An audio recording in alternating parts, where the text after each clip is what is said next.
أعوذ بالله من الشيطان الرجيم. بسم الله الرحمن الرحيم.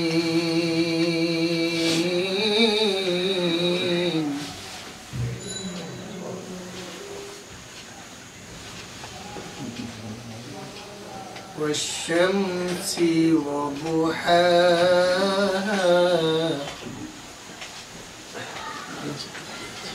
والقمر إذا تلاها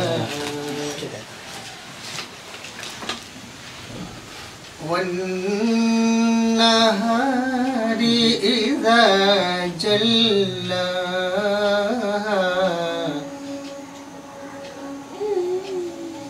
والليل إذا يغشاها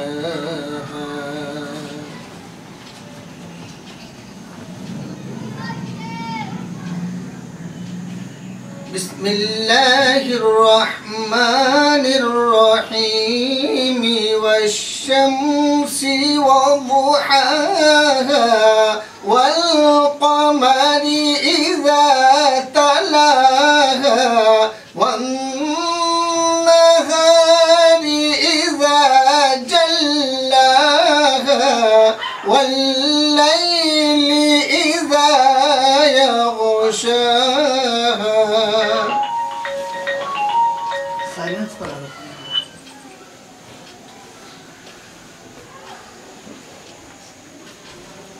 والليل إذا يغشاها والسماء وما بناها والأرض وما طحاها ونفس وما سواها فألهمها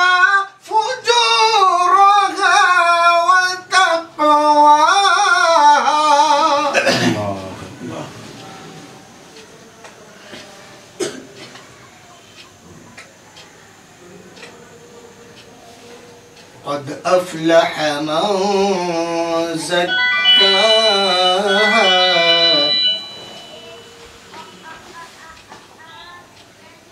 وقد خاب من دساها.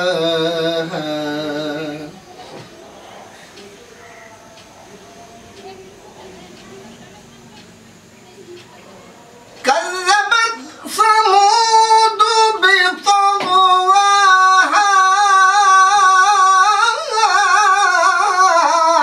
إذ انبعث أشقاها فقال لهم رسول الله ناقة الله وسقياها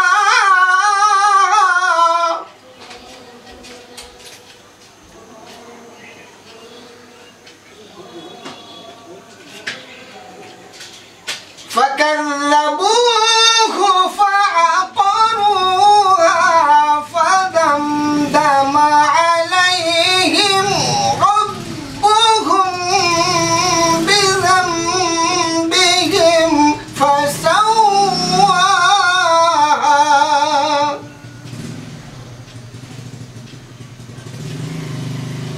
ولا يخاف عقباها.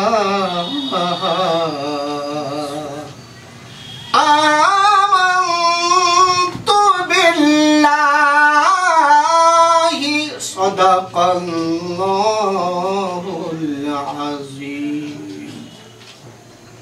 ما كان محمد أبا أحد من رجالكم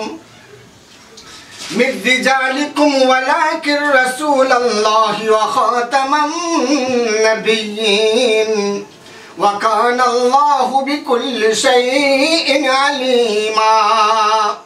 إن الله وملائكته يصلون على النبي या अय्युहल्लज़ीना आमनू सल्लु अलैहि वसल्लिमू तस्लीमा।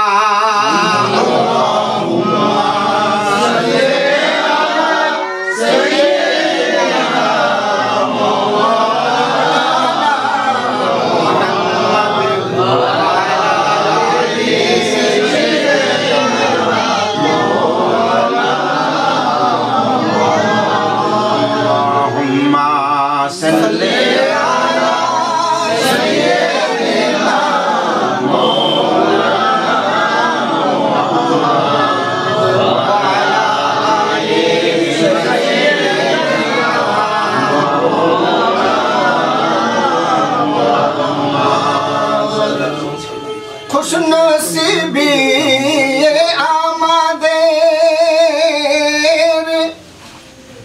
खुशनसीबी आमादेर महफिले आखिरी पैगंबर जेखाने ते हाजिर अमरा ये दारे को भी गुलजार ए महफिले हाजिर ख्वाबेन अमर नबी सरवार ए तारी शाने मनो प्राणे पढ़ছি दरूद बारे बार। अल्लाहुम्मा सल्ली अला सय्यिदिना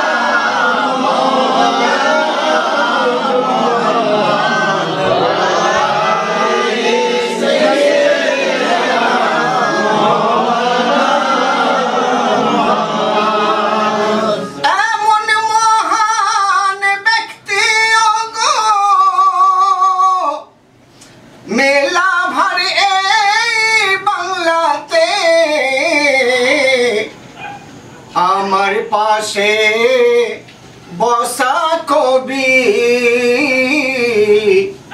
60 বছর আছেন লেখনীতে যাকে পেয়ে ধন্য মোরা যারে পেয়ে ধন্য মোরা शुक्रिया दारे खुदार आपन मोने जने जने पड़ी दरूद मुस्तफार।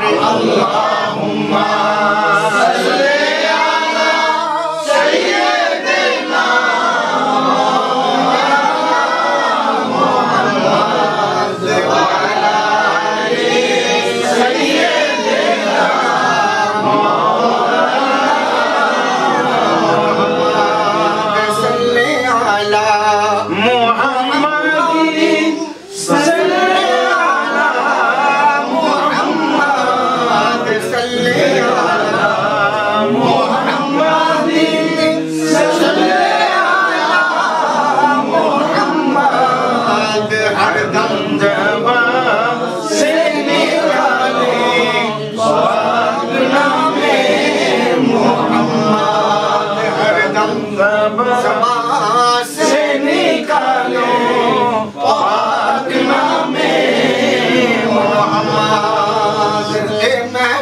के ओ गो अल्लाह करेन अपनी कबूल दुआई दुटी हाथ तुले दाओ ओ भाई SM नजरुल। मुत्तकीन वस्सलातु वस्सलामु अला रसूलिहिल करीम अम्मा बाद अऊज़ु बिल्लाहि मिनश शैतानिर रजीम बिस्मिल्लाहिर रहमानिर रहीम वल्लाहु गफूरुर रहीम। आमन्तु बिल्लाहि सदक़ल्लाहुल मौलानाल अज़ीम व सदक़ रसूलुहुन नबियुल करीम व नहनु अला ज़ालिका मिनश शाहिदीन वश शाकिरीन तय्यबीन अजमाइन वल्हम्दुलिल्लाहि रब्बिल आलमीन। या खुदा बहरे जनाब मुस्तफ़ा इमदादुकुम या रसूल अल्लाह बहरे खुदा इमदादुकुम या शहीद करबला या दाफिया करबो बला गुल रुखा शहजादा रे गुलगो कबा इमदादुकुम वसे आजम दामने बेसरो सामा मददे शिराई दी मददे काबा इमाम मददे बागदादे बला उस्ताद कस्ती मदद कुन या मोइनुद्दीन चिश्ती। আমরা সকলে অবগত আছি আমরা পাক মেহফিল 11 শরীফের মেহফিলে উপস্থিত হতে পেরেছি। সকলে সেই বারগাহে উলুহিয়াতে আল্লাহর দরবারে শুকরিয়া আদায় করি। সকলে বলুন আলহামদুলিল্লাহ। তারপরে করে যেই নবী পরবাদ এই পৃথিবীতে এই ধরাধামে না আসলে আমরা মানুষ নিজের মনুষ্যত্ব খুঁজে পেতাম না। সেই নবীর উপরে অগণিত দরুদ ও সালাম অর্পিত হোক, বর্ষিত হোক। মূল বিষয় দুটি, ইসলামেতে লেখনীর কবিতার কতটা গুরুত্ব। যেহেতু আজ 11 শরীফের মেহফিল, পাক মেহফিল আমরা বসেছি। 11 শরীফের মেহফিলটা এই জন্য বানানো হয়, হুজুর গৌসে পাক রাদিয়াল্লাহু আনহু এই 11 তারিখে উনি ওফাত হয়েছেন। আর বিশেষ করে উনি সফরে থাকার পর উনি বাড়ি ফিরে আসলে আল্লাহ ওনাকে এমন পাওয়ার দিয়েছিলেন, এই 11 তারিখের দিনেতেই সমস্ত টাকা পয়সা গরিব মিসকিনকে দান করে দেওয়ার পরেও আল্লাহ ওনার ঝুলিতে অতটাই আবার মজুদ করে দিতেন। বিশেষ করে আহলে সুন্নাত ওয়াল জামাত এই জন্যে এই দিনটাকে বিশেষ করে গুরুত্ব দেন। তো যাই হোক, ইসলামেতে লেখনীর কবিতার কতটা গুরুত্ব আছে এবং আল্লাহ রসুল সাল্লাল্লাহু আলাইহি ওয়াসাল্লাম হায়াতে থাকা অবস্থায় কোনো কবিকে তার স্বীকৃতি দিয়েছিলেন কিনা এটা জানার আগে দরকার। তো আল্লাহ রসুল সাল্লাল্লাহু আলাইহি ওয়াসাল্লামের উপরে যেদিন জিবরিল আমিন এসে বললেন, ইয়া রাসূলুল্লাহ হাবিবাল্লাহ, আজকের থেকে আপনাকে আর চুপ থাকা যাবে না, আজকের থেকে আপনি এলানে নবুয়ত করুন। জোরে বলো সুবহানাল্লাহ। কিসের এলানটা হবে? এলানটা এটার হবে, আপনি বলবেন লা ইলাহা ইল্লাল্লাহ ইন্নী আনা রাসূলুল্লাহ, আল্লাহ ছাড়া কোনো মালিক নাই আর আমি হচ্ছি আল্লাহর শেষ রাসূল। এইটা আপনি এলান করুন, করার পরেতে দেখুন কি হয়। তো যেমনি আল্লাহ রসুল সাল্লাল্লাহু আলাইহি ওয়াসাল্লাম নিজের আকরাবাদেরকে মানে পরিবার পরিজনদেরকে, চাচাদেরকে, ভাইবোদেরকে যা ছিল সকলকে ডাক দিলেন সাফা মারওয়ার পাহাড়েতে। তো ডাক দেওয়ার সঙ্গে সঙ্গে সকলে আসলো, যেহেতু রাসূল সাল্লাল্লাহু আলাইহি ওয়াসাল্লামকে সবাই সত্যবাদী বলে জানতেন। তো আসার পরেতেই যেমনি নবী সাল্লাল্লাহু আলাইহি ওয়াসাল্লাম বললেন ইয়া আইয়ুহান নাস, সেখানে আর কোনো আত্মীয় স্বজন নয়, হে মানব সকল আমি ডাক দিচ্ছি, ইয়া আইয়ুহান নাস কুলু লা ইলাহা ইল্লাল্লাহ, তোমরা সকলে এক আল্লাহর ইত্তেবা করো, ইন্নী আনা রাসূলুল্লাহ, আমি আল্লাহর রাসূল। এই কথাটা বলার সঙ্গে সঙ্গে দুটো দল বিভক্ত হয়ে যায়। যত গরিব শ্রেণী ছিলেন সকলে আল্লাহ রসুল সাল্লাল্লাহু আলাইহি ওয়াসাল্লামকে বললেন সাদ্দাক্তা, আপনি সত্য বলেছেন। যত আমির শ্রেণীর ছিলেন, যত পাওয়ারফুল মানে ব্যক্তিত্ব ছিলেন, তারা সকলে বিরোধিতা করলো। কিসের জন্য? যে আজকে মুহাম্মদ সাল্লাল্লাহু আলাইহি ওয়াসাল্লাম যে কথাটা বলছে এই কথাটার এগেনস্টে আমরা যেতে পারি কিন্তু আমরা এর সঙ্গে লড়তে পারবো না। বিধায় এইটা বাড়ার আগে এটাকে বন্ধ করার জন্য আমরা এনার বিরুদ্ধে যেতে বাধ্য। আবু জেহেল, আবু লাহাব, উতবা, সাইবা ইত্যাদি ইত্যাদি সকলে জানেন। দুটো দল হলো। দল হওয়ার পরেতে আল্লাহ রসুল সাল্লাল্লাহু আলাইহি ওয়াসাল্লামের উপরে ইকরা বিসমি রব্বিকাল্লাযী খলাক এই আয়াতের পরে আর কিন্তু সূরা কালামের কোনো আয়াত আসেনি। এবার আয়াত আসছে সূরা মুদ্দাসসির, ইয়া আইয়ুহাল মুদ্দাসসির, হে প্রস্তাবকৃত ব্যক্তি তুমি ওঠো, নিজে না ভয় করে ওদেরকে ভয় দেখাও। জোরে বলো সুবহানাল্লাহ। যেমনি এই কথাটা আসলো তেমনি মক্কার যত কুরাইশ গোত্রের লোক ছিল ওনাদের জবানটা আরবি, এই জন্যেতে ওনারা ছন্দে কথা বলতেন। আর এই ছন্দে কথা বলার কারণেতে যেমনি আল্লাহ রসুল সাল্লাল্লাহু আলাইহি ওয়াসাল্লাম আয়াতগুলো পড়তেন ওনারা বিরোধিতা এই জন্য করলো যে তুমিও কি আপনার কবি হয়ে গেলে, তুমিও আপনার অ্যাস্ট্রোলজিদের মতো হয়ে গেলে, তুমিও নজমি হয়ে গেলে। এই কথাটা যেমনি বলা হলো যে তুমি দাবি করতো যে খোদার কালাম, কিন্তু আমরা বুঝতে পারছি যে খোদার কালাম নয়, তুমি মন গড়া কথা এটা বলতো আমাদের দল থেকে লোক ভাঙার জন্য। তেমনি সঙ্গে সঙ্গে আল্লাহ রসুল সাল্লাল্লাহু আলাইহি ওয়াসাল্লামকে আল্লাহ বললেন, মেহবুব এক কাজ করো, তাহলে ওদেরকে ডাক দাও যে তোমরা যদি মনে হয় এটা আমার কথা তাহলে একটা ছোট্ট কথা যেটা আমি সম্পূর্ণ তোমার উপরে পাঠাবো, ওর দুটো লাইন তুমি বলবে, একটা শেষ লাইন ওদেরকে ফেরাতে দেবে, ওদেরকে ম্যাচ করাতে দেবে। যদি ম্যাচ ওরা করতে পারে তুমি বলে দেবে, তাহলে অবশ্যই এটা মানুষের কথা। আর যদি তোমরা ম্যাচ না করতে পারো এটা মানুষের নয়, আমার আল্লাহর কথা। যেটা বলো সুবহানাল্লাহ। তো দিয়ে বাইতুল্লাহ একটা কাঠেতে লেখা হলো কি আয়াত তখন এসেছে, ইন্না আতাইনাকাল কাউসার ফাসাল্লি লিরাব্বিকা ওয়ানহার ইন্না সানিয়াকা হুয়াল আবতার। মেহবুব আমি তোমাকে কাউসারের মালিক করলাম। জোরে বলো সুবহানাল্লাহ। দান করলাম। আপনারা আমাকে কেউ 10 টাকা দান করে দেওয়ার পর আপনি আর দাবি করতে পারবেন ওই টাকাটা আপনার? ওই টাকাটা আমার, এখন আমাকে দিয়ে দিয়েছেন। তো আল্লাহ পাক সন্তুষ্ট করছেন, মাহবুব ইন্না আতাইনাকাল কাউসার, আমি তোমাকে কাউসার আতা করলাম, ফলে তুমি কি করবে? ফাসল্লি লিরাব্বিকা ওয়ানহার, এই যে তুমি আমার প্রশংসা করতেছো, এই প্রশংসাটা নামাজের মধ্যেও করে যাওয়া। সুবহানাল্লাহ। আর কি ইন্না সানিয়াকা হুয়াল আবতার, ওরা যে তোমাকে বলতেছে নির্বংশ, আমি বলতেছি ওদেরকে নির্বংশ করব। এই আয়াতটাকে মাহবুব তুমি কাঠে লিখে বাইতুল্লাহ দরজায় টাঙিয়ে দাও, টাঙিয়ে দিয়ে ওদেরকে চ্যালেঞ্জ ছোড়ো যে মানুষের লেখা যদি হয় তাহলে তোমরা এসে এর পাশেতে আপনার আর একটা এইরকম কবিতা লিখে দেখাও। তো কুরাইশদের মধ্যে যত টপ র্যাঙ্কের লিখনেওয়ালা কবিতা ছিল সকলে হাজির হয়েছে, কিন্তু একজন কবি সেদিন হাজির হয়নি। তো সেই কবি ঘরে বসে বসে 40 দিন অপেক্ষা করছেন, কে সবাই বাহাস করছে। এদিক থেকে আল্লাহ রাসূল সাল্লাল্লাহু আলাইহি ওয়াসাল্লামের দরবার থেকে সাহাবীরাও বলছেন, কিন্তু ম্যাচ হচ্ছে না। ওদিক থেকে কুরাইশরা কথা বলছে, ম্যাচ হচ্ছে না। 40 দিন কেটে যাওয়ার পর নাম হচ্ছে আপনার কবি লবিদ রাদিয়াল্লাহু আনহু, উনি এসে বলছেন বারগাহে রিসালাতেতে, ইয়া রাসূলুল্লাহ হাবিবাল্লাহ, যদি ইজাজত দেন, আমাকে যদি অনুমতি দেওয়া হয় তো আমি এর সম্পর্কে কিছু বলতে চাই। তখন আল্লাহ রাসূল সাল্লাল্লাহু আলাইহি ওয়াসাল্লাম প্রথমত চাচাদেরকে উদ্দেশ্য করে বললেন, চাচা আবু জেহেল, চাচা আবু লাহাব, উতবা সাইবা, আজকে কবি লবিদ যেখানে এসে উপস্থিত হয়েছে আমার দলে, একবার জোরে বলো সুবহানাল্লাহ, এই আমার তরফ থেকে লড়তে চাই। তো শেষ বাহাসের স্বীকৃতি, যদি কবি লবিদের লেখনী দ্বারা ইসলাম জয় হয় তাহলে আপনারা সকলে ইসলামে দাখিল হবেন, আর যদি কবি লবিদ হেরে যায় আমি নবী মুস্তাফা বলতেছি আমি আমার দ্বীনের ইকরার ছেড়ে দেব। সঙ্গে সঙ্গে কবি লবিদ রাদিয়াল্লাহু আনহু উনি তখনও পর্যন্ত ঈমান কিন্তু আনেনি। এবারেতে উনি ভেড়ানোর আগে, এই কথাটাকে মেলানোর আগে মক্কার দরজায় যখন লেখা রয়েছে ইন্না আতাইনাকাল কাউসার ফাসল্লি লিরাব্বিকা ওয়ানহার, ইন্না সানিয়াকা হুয়াল আবতার কাটা রয়েছে, দুটো লাইন নয়, একটা লাইন জাস্ট মেলাতে হতো। আজকে 40 দিন ধরে কেউ এটাকে মেলাতে পারছে না। আর কবি লবিদ একটি কথা 40 দিন ধরে ঘরেতে বসে বসে বলে আসতেছে, আল্লাহ আজকে একটা সুদিন এসেছে, তোমার নবীর দামানে যদি আমি ঈমানটা আনতে পারি আমার পূর্বেকার সমস্ত গুনাহ আল্লাহ তুমি মাফ করে দেবে নাকি।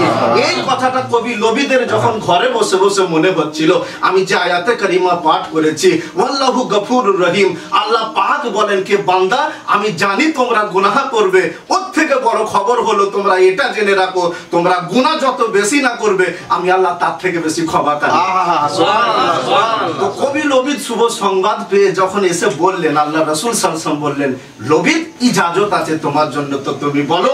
কবি লবিদ তখন বলেছিলেন ইন্না আতাইনাকাল কাউসার ফাসল্লি লিরাব্বিকা ওয়ানহার, ফাসল্লি লিরাব্বিকা ওয়ানহার লাইসাল হাজা কালামিল বাসার। তো মানেটা ভিড়ে গেল। কবি লবিদ বলতে চাইলেন ইন্না আতাইনাকাল কাউসার, আল্লাহ মাহবুবকে কাউসার দান করেছে, ফাসল্লি লিরাব্বিকা ওয়ানহার, মাহবুব নামাজ আদা করতেছে, লাইসাল হাজা কালামিল বাসার, আমি লবিদ বলতি যেটা মানুষ লেখা নয় আল্লাহর রচিত কালাম। সুবহানাল্লাহ সুবহানাল্লাহ। কিতা আজকে কবিতা ভিড়ে গেল, যেমনি মিলে গেল তেমনি সঙ্গে সঙ্গে কুরাইশ গোত্রদের মধ্যে থেকে পরাজয় হলো। আজকে ইসলামের ঝান্ডা কবিতার মধ্যেও যখন উচ্চ হলো, যখন সম্মান ঊর্ধ্বে উঠলো, আল্লাহ রাসূল হাত ধরে বলেছিলেন আমি মুহাম্মদ বলতেছি মক্কা নগরীতে যত কবি আছে এই সমস্ত কবিদের ঊর্ধ্বে হলো কবি লবিদ আছে। সুবহানাল্লাহ। তো সেদিন স্বীকৃতি পেল যে কবিতা লেখা ইসলামেতে জায়েজ আছে, জোরে বলো সুবহানাল্লাহ, যেটাকে আরবি ভাষায় নাত বলা হয়। ঠিক আছে, তো এইটা যখন স্বীকৃতি পেয়ে গেল সব সাহাবীর মনেতে থাকতো যে আমরাও কবিতা পড়বো, আমরাও নাত পড়বো। একদিন এমন হলো, এই কথাটা বলি শেষ করে দিই, আল্লাহ রাসূল সাল্লাল্লাহু আলাইহি ওয়াসাল্লাম যখন মসজিদে নববী মওজুদ, কারোর ক্ষমতা নাই মিম্বারে বসবে, একজনই মিম্বারে বসতেন, সেটা আপনার আমার নবী মুস্তাফা সাল্লাল্লাহু আলাইহি ওয়াসাল্লাম। এই কবি লবিদের পরে যখন নবী সাল্লাল্লাহু আলাইহি ওয়াসাল্লাম হিজরত করে মদিনায় আসলেন, বছর কেটে গেল 15, তারপরে একজন সাহাবী আসলেন যার নাম হচ্ছে হযরত হাসান বিন সাবিত রাদিয়াল্লাহু আনহু। প্রত্যেকটা কবির উচিত কি হযরত হাসান বিন সাবিত রাদিয়াল্লাহু আনহুর নামেতে একটা করে মাহফিল বানানো। তার কারণ কবি লবিদের পরেতে হাসান বিন সাবিত রাদিয়াল্লাহু আনহু যদি নবী মুস্তাফার শানেতে নাত না লিখতেন, আজকে কোন মানুষের মুসলমানের ক্ষমতা ছিল না নবী মুস্তাফার শানেতে নাত লিখতো। তো কবি লবিদের পরে হাসান বিন সাবিত রাদিয়াল্লাহু আনহু যে নাতটা লিখেছিলেন, ওনার যে মনের কথাটা বলেছিলেন সেটা ফার্সিতে এইরকম ছিল। আর পরেতে যেটা আপনার ইমাম সাদি রাহমাতুল্লাহ তাআলা আলাইহি উনি ওনার মাসনাদেতে আপনার উর্দুতে ট্রান্সলেশন করেছে। ওনার কথাটা কত মর্মস্পর্শী দেখো। হাসান বিন সাবিত যখন পর্যন্ত ঈমান আনেনি, রাসূল সাল্লাল্লাহু আলাইহি সাল্লামকে দেখে বলছেন, ইয়া রাসূলুল্লাহ হাবিব আল্লাহ, দিল দর্দ সে বিসমিল কি তরহ লৌট রাহা। এর মানেটা হচ্ছে, ইয়া রাসূলুল্লাহ হাবিব আল্লাহ, আমার ব্যথিত মন শুরুর দিকে শুরু করছে। সুবহানাল্লাহ। दिल दर्द से बिस्मिल की तरह लौट रहा हो, सीने पे तसल्ली को तेरा हाथ धरा हो। गर वक्त अजल सर तेरी चौखट पे झुका हो, एक ही सजदे में सारे कजा अदा हो, और ढूंढा ही करे सदरे कयामत के सिपाही, और ढूंढा ही करे सदरे कयामत के सिपाही, वो किसको मिले या रसूल अल्लाह जो तेरे दामन में छुपा। মানেটা হচ্ছে বাংলা এটা ইমাম সাদি লিখছেন कि হাসান বিন সাবিত রাদিয়াল্লাহু আনহু কালমা পড়ার আগে যে কথাটা নবী মুস্তাফাকে বলেছিলেন, ইয়া রাসূলুল্লাহ, আমার ব্যথিত মন শুরু থেকে শুরু করছে, আর এই ব্যথিত মনেতে সান্ত্বনা দেওয়ার জন্য ইয়া রাসূলুল্লাহ আপনার হাতটা আমার মনে হোক, আর আমার সারা জিন্দেগিতে যত কিছু ছেড়ে গেছে, যা কাজা হয়েছে, আমার এই সিলিন্ডারটা আপনার দরবারে হাজিরি দেওয়াটা সমস্ত কিছুকে মিটিয়ে দিক। আর আমি আশাতীত হাসরের ময়দানে আল্লাহ যখন বিচারের আসনে বসবে, কে খুঁজে পাবে, কোন ফেরেশতা তাকে খুঁজে পাবে ইয়া রাসূলুল্লাহ, যে আপনার কালি কমলির ভিতরে লুকিয়ে পড়তে পারে।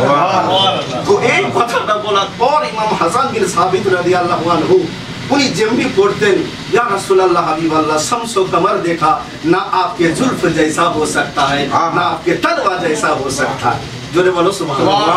ইয়া রাসূলুল্লাহ, আমি চাঁদ সূর্য দেখেছি, না আপনার চুলের থেকে চমকদার হতে পারে, আর না আপনার পায়ের গোড়ালির থেকে উত্তম হতে পারে। এই দুটো থেকে আপনার এই দুটো জিনিস সুন্দর। আল্লাহ রাসূল সাল্লাল্লাহু আলাইহি ওয়াসাল্লাম সঙ্গে সঙ্গে সাহাবাদেরকে বলেছেন, এই আমার সাহাবীরা শোনো, আমি নবী মুস্তাফা বলছি, হাসান বিন সাবিতের জন্য একটা মিম্বার লাগাও, তার কারণ আমি নবী মুস্তাফার গুণগান করবে, এটা কখনোর জন্য শোভনীয় নয়। সে মাটিতে দাঁড়িয়ে করবে, যেখানে নবী মুস্তাফার মিম্বার ছিল, পাশেতে হাসান বিন সাবিতের মিম্বার।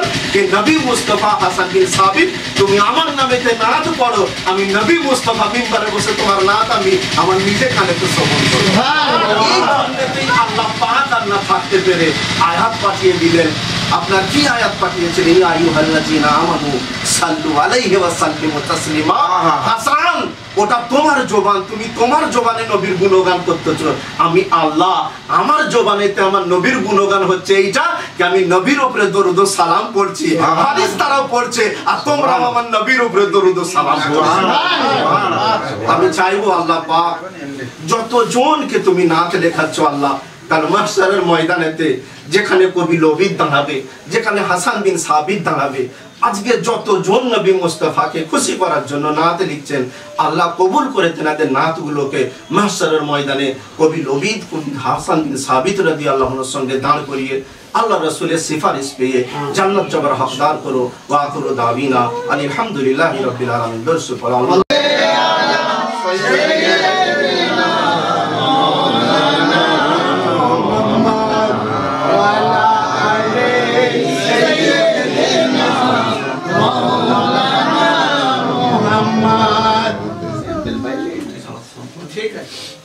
এই সাগর দাঁড়িয়ে তুমি সালাতু সালাম পাঠ করো। ইয়া নবী সালাম আলাইকা, ইয়া রাসূল সালাম আলাইকা, ইয়া হাবিব সালাম আলাইকা, সালাওয়াতুল্লাহ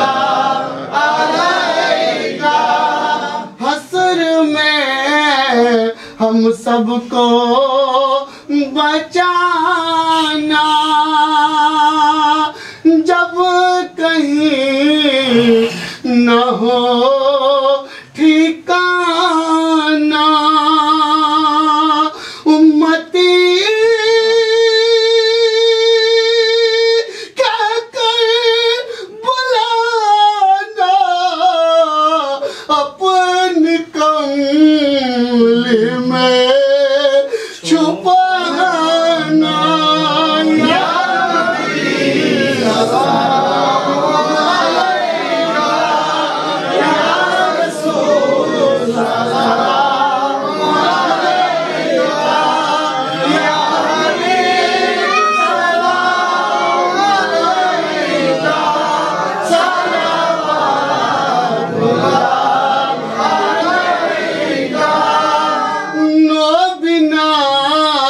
হয়ে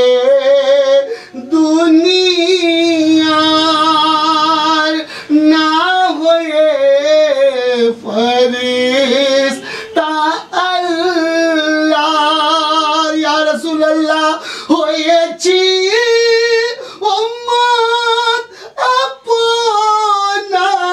আপনার তারে তারে শুকর বেসুমার ইয়া নবী সালাম আলাইকা ইয়া রাসূল সালাম আলাইকা ইয়া নবী সালাম আলাইকা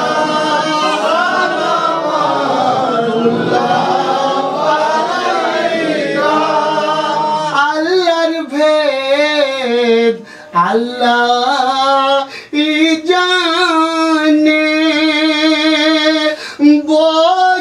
বোঝানোয় সহজ এর মানে গুলজারের চাহতকে দিলে আল্লাহ জানে আপনি জানেন ইয়া নবী সালাম আলাইকা ইয়া রাসূল সালাম আলাইকা ইয়া নবী সালাম আলাইকা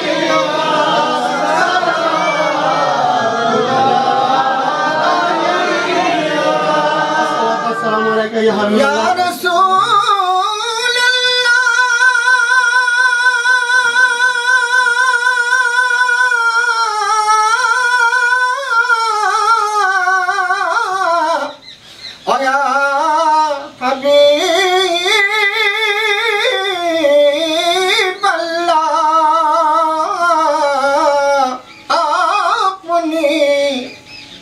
मालिक कौसर आपने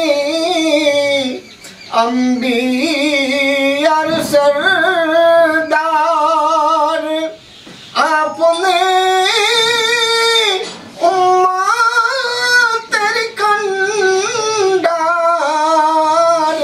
আমাদের করাবেন উদ্ধার ইয়া নবী সালাম আলাইকা ইয়া রাসূল সালাম আলাইকা ইয়া নবী সালাম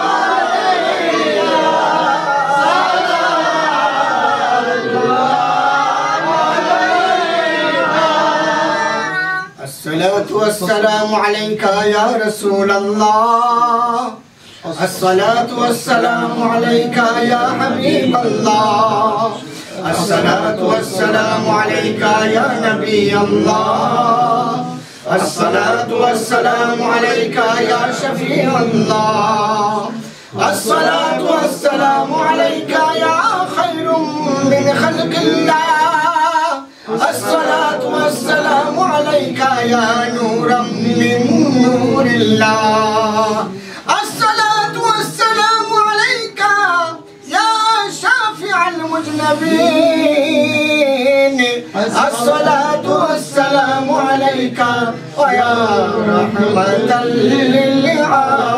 للعالمين بلغ العلا بكماله وشفع الدجى بجماله حسنت جميع خصاله صل عليه وآله بلغ العلا بكماله كشف الدجى بجماله حسنت جميع خصاله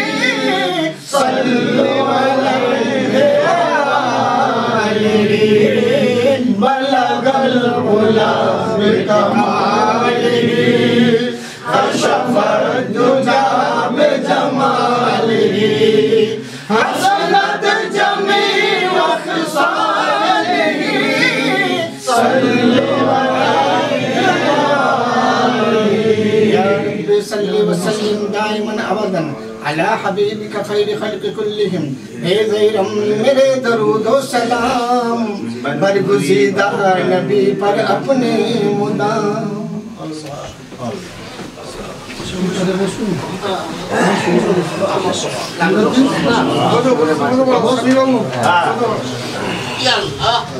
আব্বা আব্বা এই এখন হ্যাঁ ঠিক আছে দোয়া হোক اللهم آمين ربنا ظلمنا أنفسنا وإن لم تغفر لنا وترحمنا لنكونن من الخاسرين اللهم آمين اجعلني مقيم الصلاة ومن ذرياتي ربنا وتقبل دعاء اللهم آمين بسم الله مجريها ومرساها إن ربنا غفور رحيم اللهم آمين এই পরওয়ারদিগারে বেনিয়াজে মালিক আল্লাহ আপনার ঝকঝকে চকচকে পবিত্র খানায়ে কাবার সামনে রেখে আয় আল্লাহ রব্বুল আলামিন আমরা সকলেই আমিন আমিন করে হাত দুটো উত্তোলন করেছি আয় আল্লাহ মেহেরবানি করে করুণা করে দয়া করে আল্লাহ আমাদের এই হাত তোলাকে আপনার শাহী দরবারে কবুল আর মঞ্জুর করে নিন আয় আল্লাহ খাস করে বিশেষ উদ্দেশ্য নিয়ে আজকে আল্লাহ হাজির হয়েছি আয় আল্লাহ ফাতিহাকে উদ্দেশ্য করে আল্লাহ যা কিছু তেলাওয়াতে কালামে পাক নবীর উপরে দরুদ ও সালামের নজরানা পাঠ করেছি যা কিছু আয়াতে কারিমা তেলাওয়াত করা হয়েছে ওয়াজ নসিহত যা কিছু হয়েছে আল্লাহ সিন্নি সালামত যা কিছু হাজির করা হয়েছে এর সমস্ত সব নজর আল্লাহ নিয়াজ রাসূল সাইয়্যিদুল মুরসালিন সরকারে মদিনা উম্মতুল সফিনা জনাবে মুহাম্মদুর রাসূলুল্লাহ সাল্লাল্লাহু আলাইহি ওয়াসাল্লাম হুজুর পাকের কদম মুবারকে হাদিয়া নজরানা পৌঁছে দিন আয় রব্বুল আলামিন আল্লাহ আমার নবীর সাদকায়ে নবীর তোফায়েলে বাপ আদম থেকে ঈসা রূহুল্লাহ পর্যন্ত तमाम नबीयीन सिद्दीकीन शुहदाए सालिहीन इमाम मुस्तहदीन खुलाफाए राशिदीन 1,24,000 पीर पैगंबर ओली अल्लाह गौस कुतुब अब्दल फकीर दरवेश समस्त शहीदाने करबला हुजूर दे दरबारे पहुंच दी अल्लाह रब्बुल आलमीन खास करे अली मौला मुश्किल कुशा दरबारे हदिया नजराना पहुंच दी नबी नंदिनी जन्नत रानी खातूने जन्नत फातिमातुज ज़ुहरा रज़ियल्लाहु तआला अन्हा दरबारे हदिया नजराना पहुंच दी मौला इमाम हसन इमाम हुसैन अलैहिस्सलातु वस्सलाम के दरबारे पहुंच दी पीराने पीर दस्तगीर हुजूर अब्दुल कादिर मुहीउद्दीन जिलानी रहमतुल्लाह अलैहि दरबारे हदिया नजराना पहुंच दी मक्की अल मदनी अरबी अल आज़मी शहंशाह ख्वाजा गरीब नवाज हिंद अल वली आता रसूल हुजूर पाक के दरबारे हदिया नजराना पहुंच दिन फरीदुद्दीन शकरगंज रहमतुल्लाह अलैहि के दरबारे पहुंच दिन समीर पाक कलेरी रहमतुल्लाह अलैहि के दरबारे पहुंच दिन निजामुद्दीन औलिया दरबारे हदिया नजराना पहुंच दिन आय अल्लाह खास करे प्यार डगर सरजमीने शाही सबल की रहमतुल्लाह अलैहि घुमिয়ে রয়েছেন আমাদের নানা সৈয়দ নসিম বলি ঘুমিয়ে রয়েছেন হুজুরের দরবারে হাদিয়া নজরানা পৌঁছে দিন এই আল্লাহ খাস করে পৃথিবীর পূর্ব থেকে পশ্চিম উত্তর থেকে দক্ষিণ যেখানে যত আপনার মেহবুব বান্দা ওলি বান্দারা ঘুমিয়ে রয়েছেন প্রত্যেকের দরবারে হাদিয়া নজরানা পৌঁছে দিন এই আল্লাহ খাস করে এই গ্রামে এই বস্তিতে যত নতুন কবর পুরানো কবর রয়েছে আল্লাহ সমস্ত কবরবাসীদের কবরে সব পৌঁছে দিন হে রব্বুল আলামিন আয় আল্লাহ আমরা যারা আমিন আমিন করছি আয় আল্লাহ অনেকে আমরা আব্বা হারা অনেকে আমরা আম্মা হারা আয় আল্লাহ আমাদের আব্বা জান আম্মা জান যারা দুনিয়া থেকে বিদায় নিয়ে আল্লাহ মাটির জমিনে মাটির গভীরে আল্লাহ ঘুমিয়ে রয়েছেন হে রব্বুল আলামিন তাদের কবরের আযাবকে maaf করে দিন কবরের আযাবকে maaf করে দিয়ে তাদের কবরটাকে জান্নাতের টুকরা বানিয়ে দিন মাবুদ হে রব্বুল আলামিন তার সঙ্গে আমাদের নানা জান নানি জান দাদা জান দাদি জান খালা জান খালু জান মামা জান মামি জান যে সমস্ত আত্মীয় স্বজন রিশতেদার দূরের কাছের নিকটের নিকটতম যারা যে যেখানে শাহিদ রয়েছেন প্রত্যেকের দরবারে হাদিয়া নজরানা পৌঁছে দিন হে আল্লাহ আমাদের প্রত্যেকের বাড়ির মধ্যে যে সমস্ত রকম আসমানি বালা দুশমনি বালা রূহানি বালা শয়তানি বালা ইনসানি বালা জিনি বালা আসবে तमाम বিপদ আপদের হাত থেকে আল্লাহ আমাদের মাসুম বাচ্চাগুলোকে আল্লাহ হেফাজত করে নিন হে আল্লাহ আমাদের রুজি রোজগারে বরকত দান করুন হে আল্লাহ ইজ্জত সম্মানের সঙ্গে মাথা উঁচু করে যেন বাঁচতে পারি চলতে পারি সে তৌফিক নসিব করুন হে আল্লাহ যে কটা দিন হায়াত আছে আল্লাহ ইজ্জত সম্মানের সঙ্গে আল্লাহ কারোর কাছে হাত যেন পাততে না হয় আল্লাহ। এমন অবস্থায় আল্লাহ আমাদের জীবন যাপন করার তৌফিক দান করুন। আয় আল্লাহ, যে পথে আপনি খুশি, আপনার হাবিব খুশি, ওলি আল্লাহরা খুশি, সেই পথে চলার তৌফিক আমাদের দান করুন। আয় আল্লাহ, জানি না কার ওসিলাই কার দোয়া কবুল হয়। আল্লাহ, এই মাহফিলে যারা আছে, যাদেরকে আপনার পছন্দ, যাকে পছন্দ তার ওসিলাই আমাদের দোয়াকে কবুল করুন। আয় আল্লাহ, আমাদের নানা সৈয়দ নাসিম ভাই সদকায়ে কবুল আর মঞ্জুর করুন। আয় আল্লাহ, পিরানে পীর দস্তগীর হুজুর আব্দুল কাদের জিলানী সদকায়ে কবুল আর মঞ্জুর করুন। আয় আল্লাহ, পাক পানাতুন সদকায়ে ফাতিহাকে কবুল আর মঞ্জুর করুন। আয় আল্লাহ, খাস করে আপনার হাবিবুল্লাহ সদকায়ে তোফাইল এই দোয়াকে কবুল আর মঞ্জুর করুন। সুবহান রাব্বিকা রাব্বিল ইজ্জাতি আম্মা ইয়াসিফুন ওয়া সালামুন আলাল মুরসালিন ওয়ালহামদুলিল্লাহি রাব্বিল আলামিন। আমিন। বিহুরমাতি কালিমাতি তাইয়্যিবাতি বিহাক্কি লা ইলাহা ইল্লাল্লাহ লা ইলাহা ইল্লাল্লাহ লা ইলাহা ইল্লাল্লাহ মুহাম্মাদুর রাসূলুল্লাহ।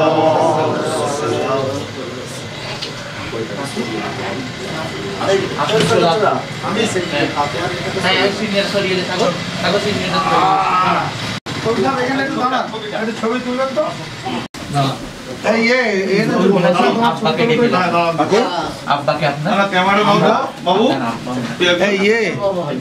দেখো ভাইয়া, এটাকে একটু ইয়ে করো তো, খুলে দাও, এটা খুলে দাও বাবু। এই যে ক্যামেরা নাও, দিচ্ছি। ফোনটা মোস্তাদা চাইছে। হ্যাঁ, এদিকে এসো, এগিয়ে এসো। ক্যামেরা চালু করেছো? আপনাকে ফোন করছি। ঠিক আছে,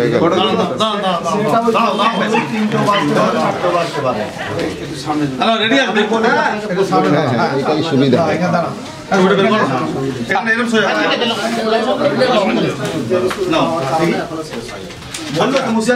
আচ্ছা, আমরা 60 বছর যে লেখক মানে জীবনী লিখেছেন, বাউরিয়া লাইফ লাইন ওয়েলফেয়ার সোসাইটির পক্ষ থেকে আমরা কবি গুলজার সিপাইকে একটা মেমন্টো দিলাম। নারে তাকবীর, নারে তাকবীর, নারে রিসালাত, ইয়া রাসূলুল্লাহ, নারে তাকবীর। আচ্ছা, ছবি তোলো না বাবু। উলুবেড়িয়া থেকে আমাদের বন্ধু, আমার বন্ধু সাবির আর হচ্ছে রিন্টু, কবি সাহেব নাম শুনেন, উনি এসেছেন ফুল নিয়ে। হাত দিয়ে ছবি তোলো, হাত দিয়ে সামনে এটা ধরো, এটা লাইট পড়ে গেছে। আল্লাহ সুবহানাল্লাহ।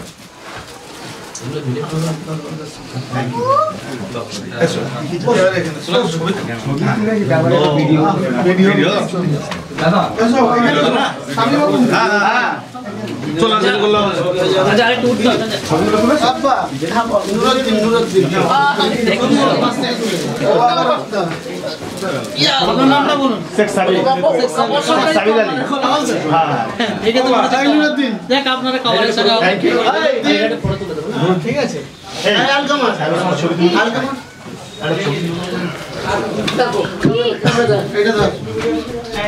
এদিকে ক্যামেরার দিকে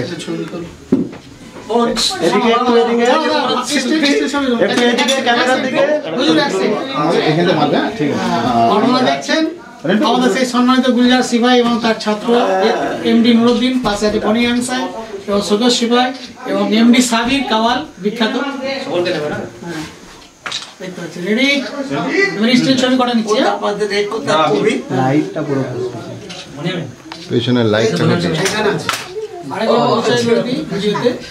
আপনারা দেখছেন সেই ডায়মন্ড হাওড়া থেকে বনি আমিন সাহেব এসেছেন আমাদের বাংলার সেই বিখ্যাত কবি গুলজার সিপাইয়ের বাড়িতে। সঙ্গে আছে সাগর সিপাই এবং এমডি নুরুদ্দিন এবং বিখ্যাত কাওয়াল এমডি সাবির। ঠিক আছে, এবারে আমাদের এমডি নুরুদ্দিন ভাই আমাদের কবি সাহেবকে সম্মানিত করছে। এবং আপনারা জানেন 60 বছর পূর্তি উপলক্ষে যে আজকে যে দোয়ার মজলিস, সেটা কিছুক্ষণ হলো শেষ হয়েছে। এবারে আপনারা দোয়া করবেন, আপনারা যারা রব স্টার লাইভ দেখছেন দোয়া করবেন। সাউন্ড যদি একটু আপনাদের কম হয়, একটু ভলিউম জোরে দিয়ে শুনে নেবেন। কেন এটা পুরো সম্পূর্ণ যা হচ্ছে ন্যাচারাল, সামনে প্রকাশ্য আওয়াজ, এতে কোনো মাইকের কোনো ব্যবস্থা করা হয়নি। ইনশাআল্লাহ ভালো লাগছে। আচ্ছা স্টিল ফটো ফটো নিয়ে না না স্টিল ফটো সমস্যা ঠিক আছে স্টিল ফটো রেডি হ্যাঁ একবার লাইটটা বহুত ডিস্টার্ব কিন্তু লাইটটা আপনাকে পুরো জমা করে দিলাম আচ্ছা পিছনের লাইট অফ একটা ভিডিও এটা আচ্ছা সামনে থেকে ভিডিও করে দিয়েছে এইটা আরো ভালো হয়েছে ঠিক আছে এইবার ছবিগুলো ঠিক আসতেছে ঠিক আছে একদম এবারে দেখুন ঠিক আছে ছবি হ্যাঁ একদম এতগুলো ক্যামেরা চলছে তারপরেও যদি ছবি ঠিক না হয় তো ভিডিও করছো না না এটা ক্যামেরা করেছি ভিডিও করেছি ভিডিও করে আমরা বক্তব্য দিচ্ছি হ্যাঁ বলো ঠিক আছে আমরা ঠিক আছে আমি এবং রিন্টু ইনচার্জ একটু একটু একটু আগে আসো। উলগুড়িয়া থেকে এসেছি কবি গুলজার সিপাহীর ৬০তম জন্মদিবস এসেছি লেখার জগতে। উনি পশ্চিমবাংলার বিখ্যাত কবি এবং পশ্চিমবাংলার গর্ব, আমাদের উলগুড়িয়া সাব ডিভিশনের গর্ব। ওনার দীর্ঘায়ু কামনা করি এবং এই মহল্লার উদ্দেশ্যে যে দোয়া হলো এই মহল্লায় শান্তি বিরাজ করুক এই প্রার্থনা উপরাল্লার কাছে করি এবং ওনার দীর্ঘায়ু কামনা করে আমি আমার বক্তব্য শেষ করছি। ধন্যবাদ সকলকে, বিশেষ করে খাস করে বনিয়ামিন ভাই ডায়মন্ড হাবড়া থেকে আমার কথা শুনে এবং আমার কথা ভেবে অত দূর থেকে এসেছে, এর জন্য ধন্যবাদ। হ্যাঁ আমরা কে কদিন আছে তার কোনো ঠিক নেই, তবে আজ অনেক উপস্থিত হয়েছে। বিশেষ করে আমার প্রিয় ছাত্র আসলাম হাবিব, SM নজরুল, এরা আমার ছেলের মতো, এরাও আজ উপস্থিত হয়েছে। আমার দুটো ছেলে তো আছেই, হ্যাঁ, এবং ইমতিয়াজ ঘোষক ও উপস্থিত। তারপরে ওস্তাদ আমাদের মহিব সাহেব উনিও উপস্থিত আছেন, মাকসুদ ভাই উপস্থিত, আমাদের রাজা ভাইও উপস্থিত। রাজা ভাই উপস্থিত বসু সব শরীরে এগুলো শরীরে মানে লাইটটা জ্বালা দিয়ে দিকে এই দিকে এটা নবাব নেবে আল্লাহ সুইচ ব্যবস্থা করবে একটু পেছনের এই লাইটটা অফ করে তাড়াতাড়ি করে দিয়ে পেছনের লাইটটা অফ করলে এইটা খুব ভালো ছবি এই লাইটটা অফ করতে জনপ্রিয় কবি গুলজার সিপাহী যে উপহারটি পেলেন সেটা ভিডিওগুলো আপনাদের দেখাচ্ছি। শুধু আপনাদের দোয়া ছাড়া আর কিছু চাই না, একটু দোয়া করবেন। আর সেই আপনারা দেখছেন জনাব কবি গুলজার সিপাহীর পাশে যাকে দেখতে পাচ্ছেন, আপনারা মুখটা দেখে চিনতেই পাচ্ছেন, সেই বিখ্যাত আসলাম হাবিব সাহেব। তেনার এখন বর্তমান বয়স 63, তাই 53 বছর বয়স।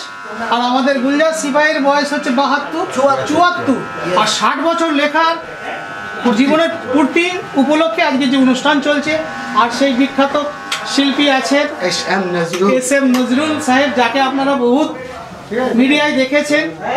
আজকে আমার এই ছোট্ট ক্ষুদ্র আর আমি অগণ্য, যাকে বলে জঘন্য, এবং মানে কি বলবো, তা আমার মানে কি বলবো, আল্লাহ পাকের মেহেরবানি ছাড়া এত মহান ব্যক্তিদের পাশে আমার যোগ্যতা নেই বসা, তবু আল্লাহ আজকে আমাকে বসিয়ে নিয়েছে।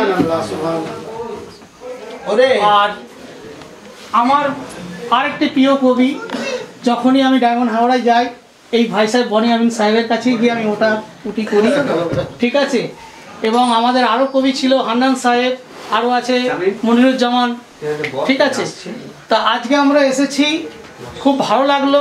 দোয়ার মজলিস শুরু হলো, আপনারা দোয়া করবেন।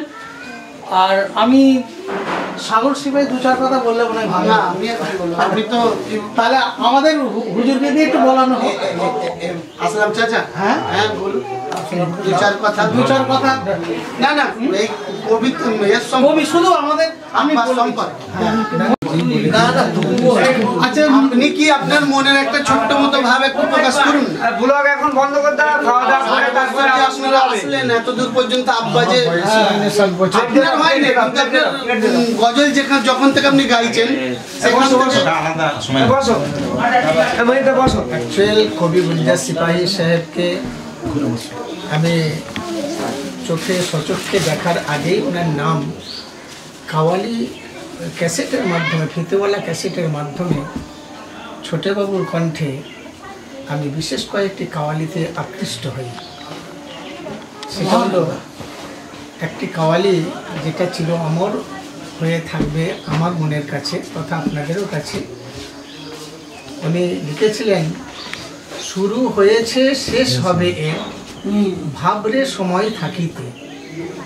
সুরে একটু বলি, একটু সুরে বললে ভালো হয় হুজুর, একটু সুরে বলুন। ভাবে লিখেছিলেন, যেহেতু আপনারা তিন মহাবিদিকে পেয়েছেন।